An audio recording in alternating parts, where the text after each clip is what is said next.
Max wasn't just any dog. He was the pride of the New York Police Department's K-9 unit. With his sable coat shimmering under the city's unpredictable sun, Max exuded a blend of loyalty, intelligence, and strength.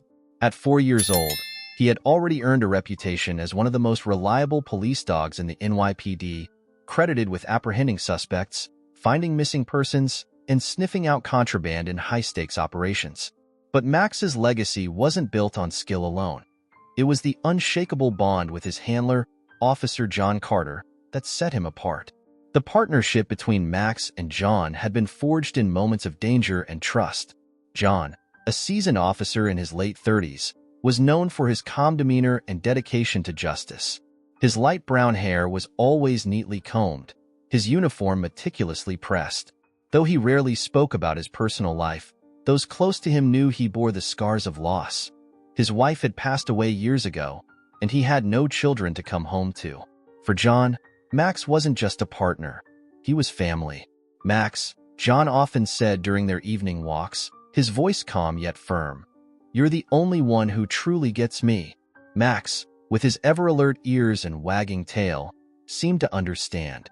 Their routine at the precinct had a rhythm of its own. Every morning, John would unlock Max's kennel, and the dog would leap into his arms, ready for the day's work. "Ready to go, buddy?" John would ask, patting Max's side as they headed to the squad car. From the moment they arrived on the scene of any assignment, it was clear that Max wasn't just another tool in law enforcement. He was an officer in his own right. Sergeant Tom Henderson, the head of the K-9 unit, often marveled at the team's synchronicity. "You two work like you share one mind," he once told John during a briefing. "It's like Max knows what you're thinking before you even say it." "That's because he does," John replied with a rare smile. The precinct's camaraderie extended to Max as well. Officers would greet him with pats and scratches behind his ears, but everyone knew to respect his boundaries during active duty. He was, after all, a working dog first and foremost.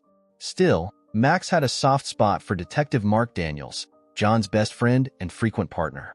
Mark, a tall, broad-shouldered man with a booming laugh, had once smuggled a donut to Max during a stakeout. "I'm pretty sure you're spoiling him," John had said, shaking his head. "Relax, Carter. Max earned it," Mark retorted, grinning. "Besides, he likes me better than you." The laughter that followed was a rare reprieve in their otherwise intense line of work. Max's training was rigorous and unrelenting. He could detect explosives, chase down fleeing suspects, and search buildings with precision. But what made him extraordinary was his intuition. Max seemed to understand the emotional undercurrents of a situation, reacting to danger before it unfolded. One evening, during a routine patrol, John and Max were called to assist in a high-risk operation involving a hostage situation in Queens. As the SWAT team prepared to breach the building, Max's ears perked, and he began pulling John toward a side entrance. Following Max's lead, the officers discovered an overlooked exit where the suspect had been trying to flee with a hostage. Max's instincts had saved the day. "Good boy, Max," John said afterward, his voice filled with pride as he knelt to ruffle the dog's fur. To the public, Max was a hero.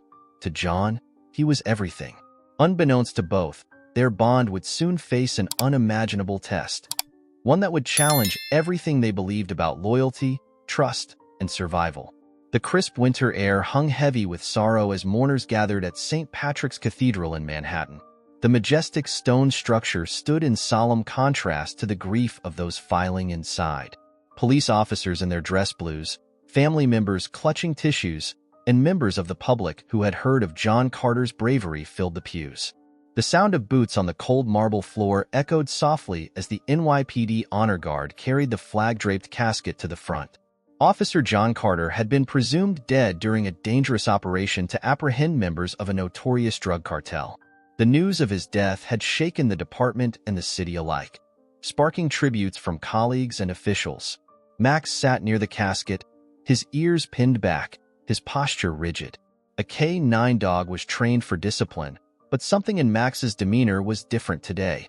His usually sharp focus was tinged with visible distress. He let out a low whine, almost imperceptible amidst the soft hum of the organ. Detective Mark Daniels, seated in the first pew, noticed immediately. Tom, he whispered to Sergeant Tom Henderson, who sat beside him, look at Max. He's acting strange. Tom glanced over and frowned. Maybe he's just reacting to the crowd. Funerals aren't easy for dogs either. But Mark wasn't convinced. Max had been through countless tense situations, crowds, gunfire, chaos, and had always remained composed. This behavior was different. The priest began the eulogy, speaking of John's courage and dedication. Officer Carter was more than a public servant, he said. He was a friend, a protector, and a symbol of what we all aspire to be. Today, we honor his sacrifice. As the words echoed through the grand cathedral, Max suddenly stood up, his ears alert. A murmur rippled through the attendees as the dog began pulling at his leash. The handler assigned to watch Max, Officer Elena Ruiz, tried to steady him. Max, no, she whispered, tugging gently, but Max refused to settle. He barked, once, then again, louder this time. His bark reverberated through the cavernous space, drawing gasps from the congregation. The priest paused, clearly startled. What's going on? Mark whispered urgently, rising slightly from his seat. Elena shook her head, struggling to control Max. I don't know. He's never acted like this before. Max's barks turned into a low growl as he lunged toward the casket, his claws scraping against the polished floor. The room fell into an uneasy silence. Someone do something, a voice murmured from the back. Mark stepped forward, his face a mix of concern and curiosity. Let him go, Elena. Let's see what he's trying to do. Elena hesitated, but finally released Max's leash.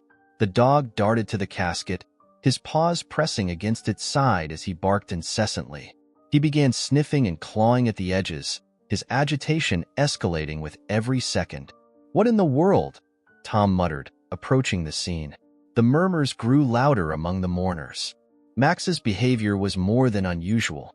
It was unsettling. Tom, Mark said, his voice low but firm. Something's not right here. Max is trying to tell us something. The priest stepped down from the altar, his expression a mixture of confusion and concern. Is everything all right? Mark turned to him, his voice carrying an edge of urgency. We need to open the casket.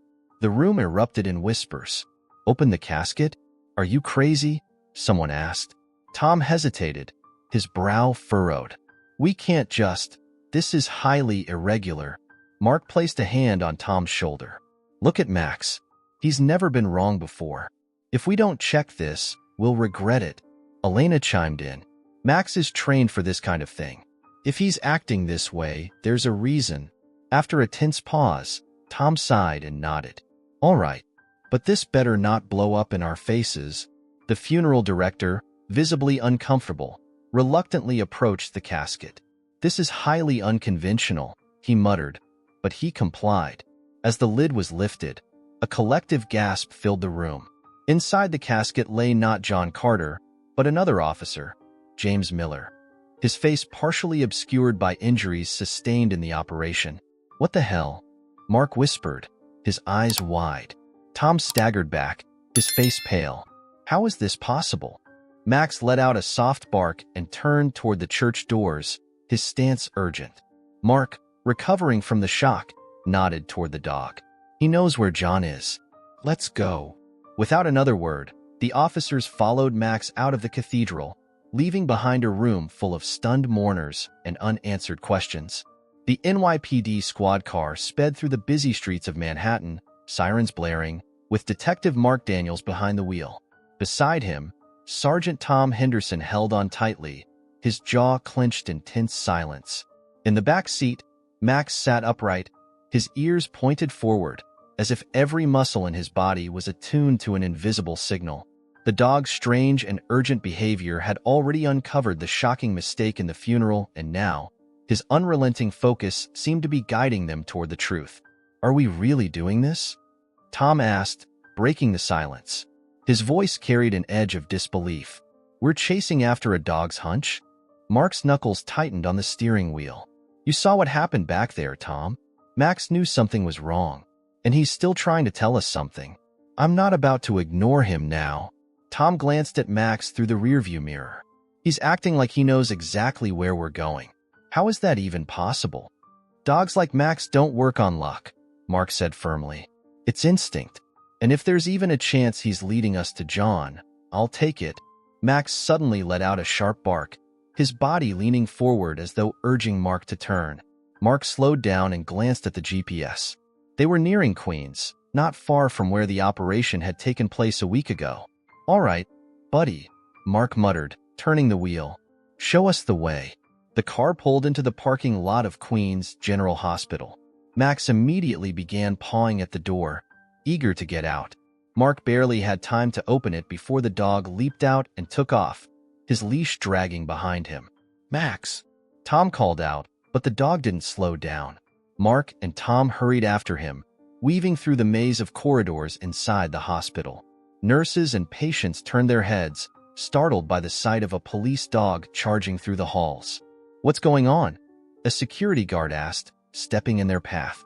Mark flashed his badge. NYPD. We're following the dog. He's leading us to someone. Don't stop him. The guard hesitated but stepped aside. Max's pace quickened as they neared the intensive care unit.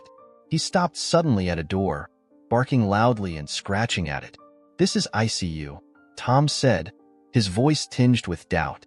Why would John be here? A nurse emerged from a nearby station, looking alarmed. What's all this noise? You can't just barge in here. Mark stepped forward, trying to keep his tone calm but firm. Ma'am, we believe one of your patients might be Officer John Carter. Can you check for us? This dog. He's his partner, and he's leading us here. The nurse frowned, clearly skeptical. Officer Carter was reported dead. Are you sure? Please, Mark interrupted, his voice breaking slightly. Just check. Reluctantly, the nurse walked to the computer station and began typing. After a few tense moments, her expression changed. There's someone here, she said slowly. He was brought in a few days ago, unidentified, in critical condition. Room 206. Before she could say more, Max bolted toward the door marked 206. Mark and Tom exchanged a glance, their disbelief palpable, before following him inside. The room was dimly lit, the steady beep of monitors the only sound. On the hospital bed lay John Carter, his face pale, his body covered in bandages. An oxygen mask obscured his features, but there was no mistaking him. Oh my God, Tom whispered, his voice barely audible. It's him. Mark approached the bed, his breath catching in his throat. John, he said softly, his eyes welling up. Max leapt onto the bed carefully, sniffing John's face before letting out a soft whine. John's eyelids fluttered faintly at the sound, and his fingers twitched.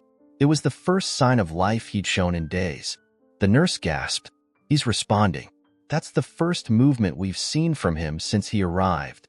Mark knelt beside the bed, his hand on John's arm. You're going to be okay, buddy. We've got you. Tom placed a hand on Mark's shoulder, his voice breaking. Max just saved him. He saved John.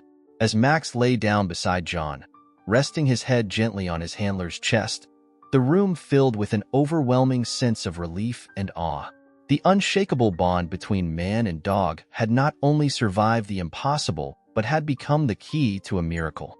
The events at St. Patrick's Cathedral earlier that day had set off a storm of rumors and questions within the NYPD and the city at large.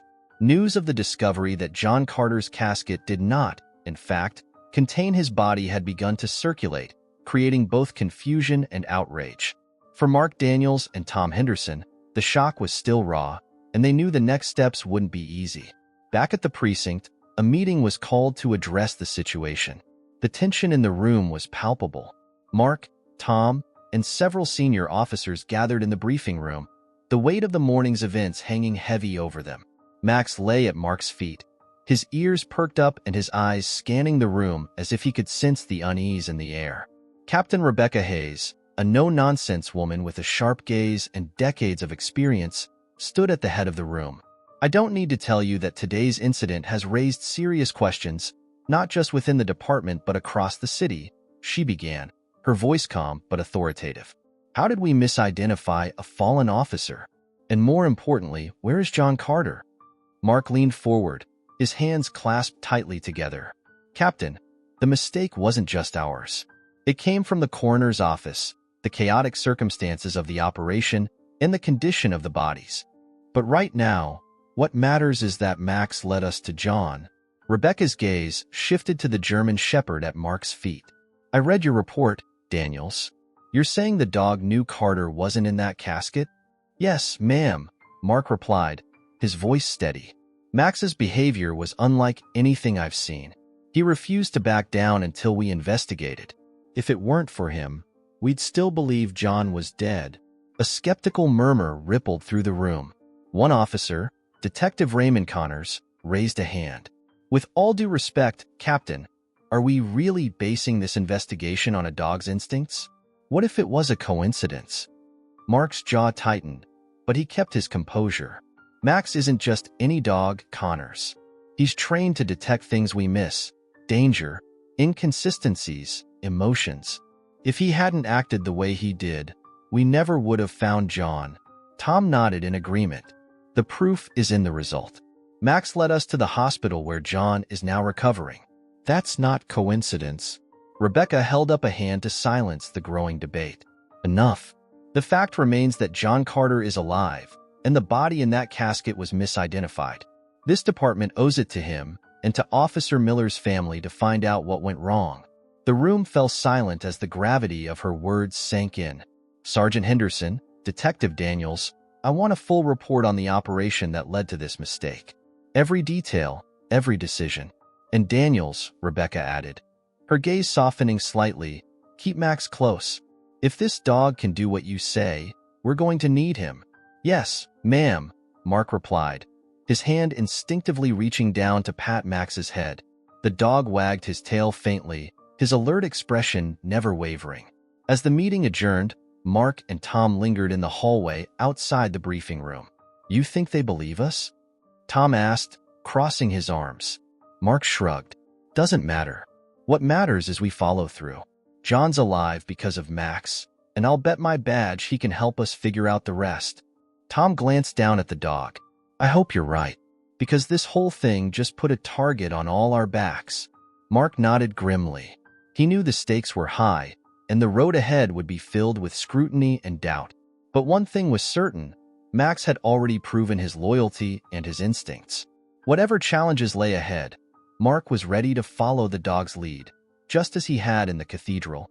The fluorescent lights in the hospital corridor buzzed softly as Mark Daniels and Tom Henderson stood outside John Carter's ICU room.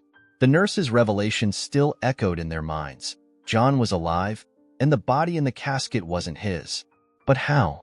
And why? The pieces didn't fit, and they both knew this was just the beginning of a much deeper mystery. Inside the room, John lay motionless, his body connected to monitors and 4 lines. The soft beeping of the heart monitor was a steady reminder of his fragile condition. Max sat by the bed, his head resting gently on John's arm, as though willing his partner to wake up. He's a fighter, Mark said quietly, his voice filled with both relief and determination. He wouldn't just give up, and neither will we. Tom crossed his arms, his brow furrowed. We need to figure out how this happened. The body in that casket was James Miller, right? But how the hell did they confuse him with John? Mark nodded, his gaze fixed on John's pale face. We need to start with the operation. Something went wrong there. Something big. The sound of footsteps interrupted their conversation. Detective Raymond Connors appeared at the door, a file in hand. His skepticism from earlier seemed to have shifted into curiosity. You're not going to believe this, he said, holding up the folder. What is it? Mark asked, stepping forward. Connors handed him the file. Autopsy report on James Miller. Cause of death, blunt force trauma and severe burns. But here's the kicker. He was found wearing John's badge and vest. Mark flipped through the pages, his expression darkening with each line. So they assumed it was John because of the gear he was wearing. Exactly, Connors confirmed. But that doesn't explain why John's body wasn't recovered, or how he ended up here. Tom sighed, running a hand through his hair. It's possible someone switched their gear after the explosion. Maybe John was unconscious, and someone tried to cover their tracks. Or, Mark said grimly, someone wanted us to think John was dead. The weight of his words hung heavy in the air. Connors raised an eyebrow. That's a hell of an accusation, Daniels. You're saying someone in the department might have been involved? I'm saying it's not off the table, Mark replied. Think about it. This wasn't just a mistake. It feels deliberate. And until we know why John isn't safe, Tom placed a hand on Mark's shoulder. Let's not jump to conclusions. We need evidence, not theories. Mark nodded reluctantly. You're right. We start with the operation report and retrace every step. Someone knows what happened out there, and we're going to find them. As they spoke, a faint groan came from the hospital bed. All three men turned sharply to see John's fingers twitching. His eyelids fluttered before opening slightly, his eyes dull but alive. John, Mark said, rushing to his side. John, can you hear me? John's lips moved weakly, his voice barely audible. Max? Max immediately perked up, letting out a soft whine and nudging John's arm with his nose. The sight brought a lump to Mark's throat. You're safe, John, Mark said, his voice steady but emotional. We've got you. John's gaze shifted to Mark, his brow furrowing slightly. What happened? Mark hesitated, unsure of how much to tell him in his fragile state. You were hurt in the operation. There was confusion. But you're alive, and we're going to figure this out. John's eyes closed briefly as if trying to process the information. Max, he murmured again, his hand moving weakly to rest on the dog's head. Good boy. The small moment of connection was enough to rekindle Mark's resolve. He turned to Tom and Connors. We're not stopping until we get answers. Whoever did this, whoever tried to bury the truth, they're going to regret it. Tom nodded, his expression grim. And we'll make sure John lives to see it. As Max lay down beside John, his body language protective yet calm, the room filled with a quiet determination. The shocking discovery was only the beginning, and they all knew the path to the truth would be fraught with danger. But together, with Max leading the way, they were ready to face whatever came next. The first light of dawn filtered through the blinds of the hospital's waiting room as Mark Daniels stared at a cluttered table filled with coffee cups, case files, and hastily scribbled notes.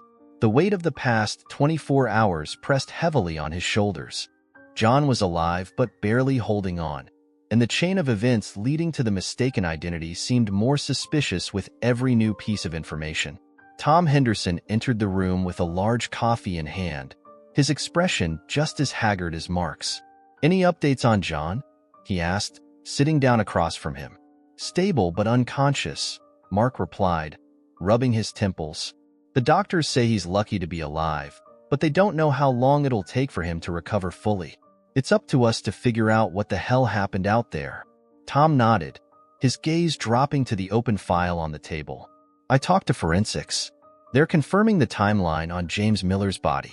He was killed during the operation, but they still can't explain why he had John's gear.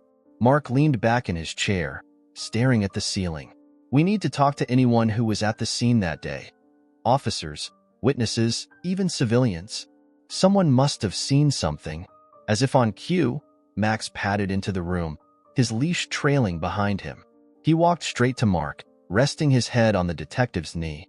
Mark absently scratched behind the dog's ears, finding comfort in the loyal presence. He hasn't left your side since this started, Tom noted with a faint smile. That's because he knows we're not done yet, Mark replied. And I trust him. A sharp knock on the door interrupted their conversation. Detective Raymond Connors stepped in, his expression tense. You're going to want to hear this, he said, holding up his phone. Mark frowned. What is it? I pulled the dispatch logs from the day of the operation, Connors began, his tone low. And there's something that doesn't add up. John's team called for backup after the explosion, but the response was delayed by almost 20 minutes. That's why they were left exposed. Mark's jaw tightened. Why the delay? That's not standard procedure. Connors shook his head. It gets worse. The team assigned to respond wasn't just delayed. They were rerouted to another location on the other side of town. A false tip came in about a secondary threat. By the time they realized it was a diversion, it was too late. Tom leaned forward, his expression darkening. Are you saying someone deliberately pulled backup away from John's team? Looks that way, Connors confirmed grimly. Mark stood abruptly, his mind racing. Whoever did this wanted John and his team vulnerable, and they went to a lot of trouble to make it happen. This isn't just negligence, it's sabotage. Tom rubbed his chin thoughtfully. If that's true, then this isn't just about John or Miller. It's bigger than we thought. Mark nodded. We need to find out who made that call and why. Start with the dispatch logs. Trace every incoming and outgoing call from that day. And let's re-interview everyone who was on site during the operation. As they worked, Max began pacing the room, his ears twitching at every sound. His behavior reminded Mark of the moments leading up to their discovery of John at the hospital. You've got something, don't you, Max? Mark murmured, crouching down to meet the dog's alert gaze. Max barked softly, then walked toward the door, looking back as if urging them to follow. Looks like he's onto something again, Tom said with a faint smirk. Mark grabbed his coat and Max's leash. Let's see where this takes us. They followed Max out of the precinct and into the cold morning air. The German Shepherd led them to John's squad car, still parked in the lot since the operation. What are you looking for, boy? Mark asked as Max began sniffing around the vehicle. After a few moments, Max stopped abruptly, pawing at the door. Mark opened it and found a small notebook wedged between the seats. Flipping it open, he found hastily scribbled notes in John's handwriting, referencing the operation's final moments. Suspect contact confirmed, Mark read aloud. Backup delayed. Something's not right. Tom peered over his shoulder. Looks like John knew something was off before the explosion. He must have written this down in the heat of the moment. Mark's grip on the notebook tightened. This is it. This is the breadcrumb we needed. John figured it out before anyone else did. Max barked again, as if in agreement, his tail wagging slightly.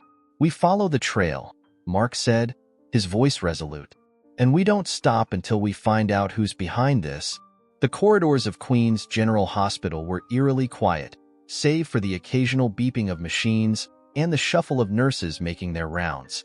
Mark Daniels sat in the chair beside John Carter's bed, the weight of exhaustion pressing heavily on his shoulders. He stared at the man lying before him, his partner, his friend, who had been through hell and somehow survived. Mark couldn't shake the thought that someone wanted John dead, and the questions swirling in his mind only grew heavier with every passing hour. Max lay at the foot of the bed, his head resting on his paws, but his eyes were wide open, watching John with a vigilance that never wavered. Every now and then, the dog would lift his head, his ears twitching at the faint sounds of the hospital. To Mark, it was as if Max understood the importance of being there, of guarding John during his most vulnerable moments. John, Mark said softly, leaning closer. If you can hear me, just know we're going to figure this out. We're going to get the bastards who did this to you. John stirred slightly, his fingers twitching against the hospital sheets. It was the first movement Mark had seen since they found him, and his heart leapt with hope. He leaned forward, his voice urgent but gentle. John, can you hear me? A faint groan escaped John's lips as his eyelids fluttered open.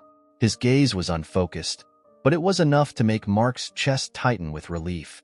Hey, buddy, Mark said, his voice softening. It's me. You're safe. John's lips moved, but no sound came out at first. He blinked slowly, his eyes beginning to focus on Mark. Finally, in a voice so weak it was almost a whisper, he said, Max. Hearing his name, Max immediately perked up, jumping to his feet and moving closer to the bed. He nudged John's hand gently with his nose, and John's fingers twitched in response. A faint smile appeared on John's pale face as he whispered, Good boy. Mark swallowed hard, trying to keep his emotions in check. Yeah, he's been looking out for you, John. He's the reason we found you. You owe this guy a steak dinner when you're back on your feet. John's smile faded as his brow furrowed in confusion. What happened? He asked, his voice raspy and strained. Mark hesitated. He wanted to tell John everything but knew it wasn't the right time. The man had barely regained consciousness. He didn't need to carry the weight of the conspiracy that had almost killed him. At least, not yet. You were hurt during the operation, Mark said carefully. It was bad, but you made it. You're going to be okay. John's gaze shifted to the ceiling as if he were trying to piece together fragmented memories. After a moment, he whispered, Miller. Mark stiffened. James Miller? What about him? John's eyes flickered back to Mark, a shadow of urgency crossing his face. Not an accident, he croaked. Miller wasn't supposed to be there. Mark's heart sank. What do you mean, John? What wasn't an accident? Before John could answer, the door opened and a nurse stepped in. Detective Daniels, I'm sorry, but we need to check on him now. He needs to rest. Mark nodded reluctantly, standing up. All right, I'll step out, but I'll be back. He turned to John, placing a hand gently on his shoulder. Rest up, buddy. We'll talk more when you're stronger. John gave a faint nod, his eyes already closing as exhaustion overtook him. Mark watched him for a moment longer before stepping into the hallway, where Tom Henderson was waiting. How is he? Tom asked, his face lined with concern. He's awake, Mark said, his voice low. But he's weak. He mentioned Miller, said something about it not being an accident, and that Miller wasn't supposed to be there. Tom frowned. You think he knows what happened? I think he knows more than we do, Mark replied grimly. And I think that's why someone tried to make sure he wouldn't come back. As they spoke, Max emerged from the room, sitting at Mark's side with an air of quiet determination. Mark knelt beside the dog, ruffling his fur. Good work, Max. We're not done yet, but we're getting there. Tom nodded, his expression hardening. We've got a lead, thanks to John. Now we just need to follow it. And we better move fast. Whoever's behind this won't stop just because John's in a hospital bed. Mark stood, his resolve strengthening. Then let's make sure we're one step ahead. Max let out a low, confident bark as if echoing Mark's determination. Together, they would find the truth, no matter how deep they had to dig. Before John Carter had been celebrated as a hero of the NYPD, and before Max had become the legendary K-9 whose instincts saved lives, their paths crossed in a way that no one could have anticipated.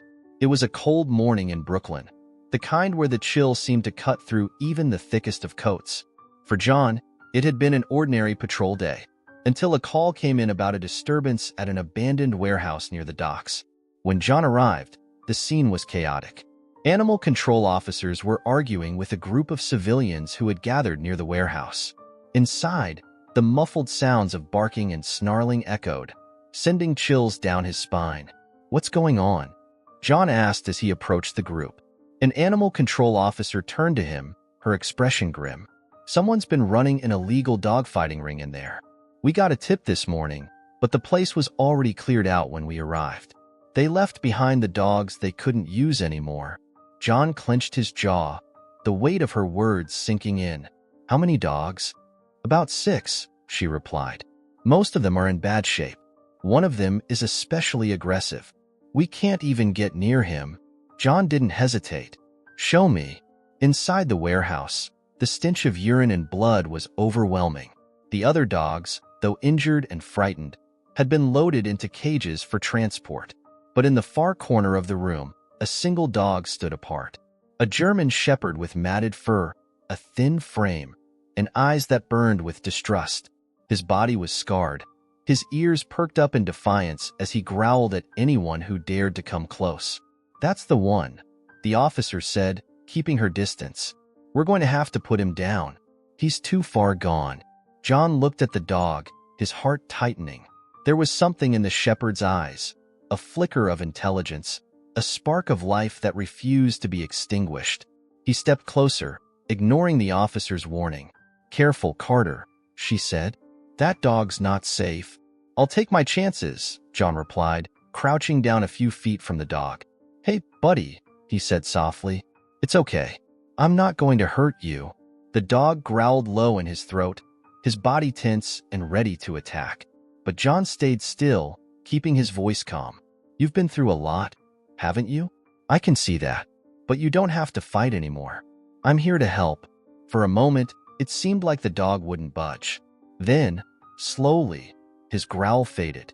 His body relaxed ever so slightly, though his eyes remained wary.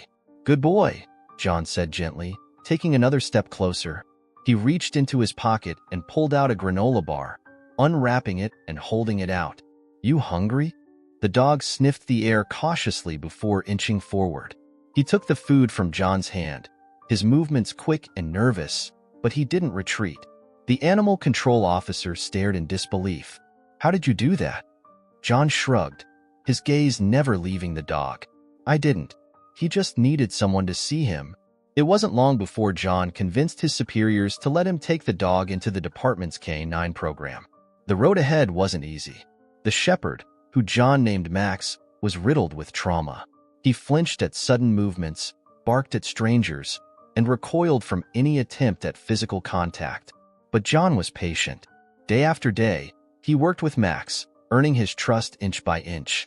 He brought Max home to his small apartment in Queens, where the dog had his own bed and a corner filled with toys. The transformation was slow but steady.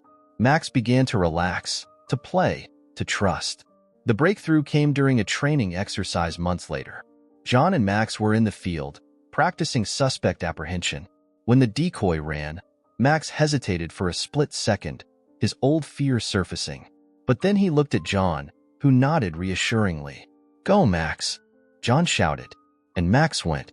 He chased down the decoy with precision, his instinct sharp, his training kicking in. When he returned to John, the pride in his handler's eyes said it all.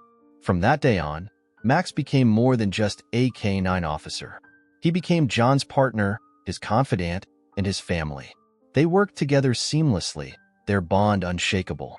Now, as Max lay by John's hospital bed, his loyalty unwavering, Mark Daniels couldn't help but marvel at the history between the two. Max had been there for John in his darkest hours, and now he was returning the favor. The weight of the unfolding conspiracy pressed heavily on Mark Daniels as he sifted through reports and notes in the small office at Queens General Hospital.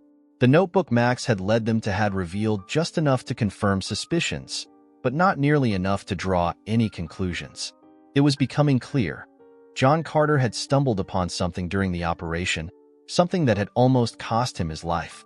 As Mark flipped another page, Max's low growl caught his attention. The dog, lying at the door, had his ears perked and his eyes fixed on the hallway. "What is it, boy?" Mark asked, setting down the papers. Max stood, his body tense, and let out a sharp bark. Mark was on his feet immediately, his hand instinctively resting on the grip of his sidearm. He stepped into the hallway, scanning for anything unusual. Nurses bustled about, and the distant hum of equipment filled the air, but nothing seemed out of place. Just as Mark was about to chalk it up to Max's hyper-alert instincts, he saw a man in a janitor's uniform walking briskly toward the ICU. Something about his movements, too deliberate, too precise, set off alarm bells in Mark's mind. "Hey!" Mark called out, his voice firm. The man stopped, turning just enough for Mark to catch a glimpse of his face. The hard-set jaw, the flicker of recognition in his eyes. It was all Mark needed to see. "Stop right there," Mark commanded, drawing his weapon. The man bolted, sprinting down the hallway. "Max, go!" Mark shouted. The German shepherd shot forward like a missile, his powerful legs propelling him down the corridor. Mark followed, weaving through startled hospital staff and patients. The man pushed through a fire exit, the heavy door slamming shut behind him. Max reached it seconds later, leaping against it and forcing it open with a loud clang. The chase spilled into the hospital's parking lot, where the man dodged between parked cars, desperately trying to lose his pursuer. But Max was relentless. He closed the distance with remarkable speed, his focus unbreakable. With a single leap, he lunged at the man, knocking him to the ground. The suspect let out a cry of pain as Max pinned him, his sharp teeth bared just inches from the man's neck. "Stay down," Mark ordered as he reached them, his gun trained on the suspect. The man froze, his chest heaving as he glared at Max. "Call him off," he spat. "Not until you tell me who you are and why you're here," Mark said, his voice cold. The man hesitated, his eyes darting around the parking lot. "I don't know what you're talking about." "Wrong answer," Mark said, stepping closer.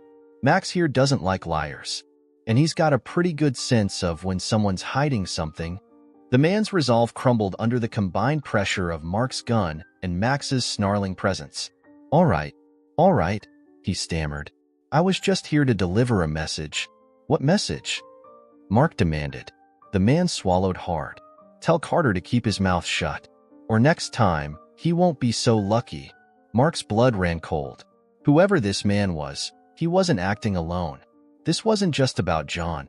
It was about something much bigger. Who sent you? Mark pressed. The man clamped his mouth shut, his fear replaced by a stubborn determination. You'll never find out. Before Mark could respond, the sound of tires screeching pulled his attention. A dark SUV sped into the parking lot, its windows tinted. Mark barely had time to react before the vehicle stopped abruptly, and two men jumped out, guns drawn. Back off, Daniels, one of them shouted. Mark pulled Max back, his weapon still trained on the man on the ground. You're making a mistake, he warned. Not as big as yours, the man replied, firing a warning shot into the air. Let him go, or this gets messy. Mark's mind raced. He was outnumbered and outgunned, but Max remained his trump card. Max, he whispered, stay close. The dog's low growl was a reminder of his readiness to act. Mark knew he had only seconds to decide his next move. Reluctantly, he raised his hands, stepping back just enough to let the men grab their accomplice. This isn't over, Mark said, his voice steady despite the chaos. One of the men sneered. For your sake, it better be. They piled into the SUV, and within moments, the vehicle was gone, leaving Mark and Max standing in the empty parking lot. Max barked once, his ears still alert. Mark knelt beside him, ruffling his fur. Good work, buddy. You just saved John's life again. But as they returned to the hospital, Mark couldn't shake the feeling that the danger was far from over. The pieces of the puzzle were starting to come together, and with Max by his side, he was determined to uncover the truth, no matter the cost. The days following the parking lot confrontation were a whirlwind of activity and tension. The NYPD mobilized an investigation into the shadowy figures who had tried to silence John Carter. Surveillance footage, forensic analysis, and relentless questioning began to peel back the layers of the conspiracy.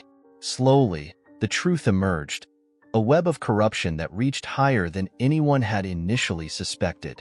Mark Daniels spent every waking moment piecing the puzzle together. The notebook Max had uncovered, combined with John's fragmented recollections, revealed that the operation that nearly claimed John's life had been sabotaged.